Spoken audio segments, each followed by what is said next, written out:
मित्रांनो, पोलीस स्टेशनची पायरी चढत असताना कुणी कोर्टाची आणि पोलीस स्टेशनची पायरी चढू नये, परंतु कायद्याचा अभ्यास हा प्रत्येकाला असणं फार गरजेचं आहे.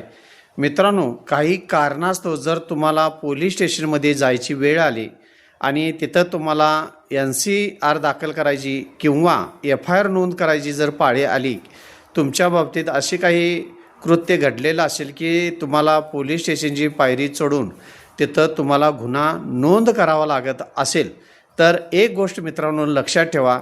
FIR दाखल करत असताना किंवा NCR दाखल करत असताना पोलीस स्टेशनमध्ये ₹1ही देण्याची गरज नाही आहे. कोणत्याही प्रकारचे जर पोलिसांनी पैसे मागितले तर ते भ्रष्टाचार किंवा लाच होऊ शकते. त्यामुळे मित्रांनो, तुम्ही जागरूक राहणं गरजेचं आहे. FIR नोंद करण्यासाठी ₹1ही देण्याची गरज मित्रांनो नाही आहे. धन्यवाद.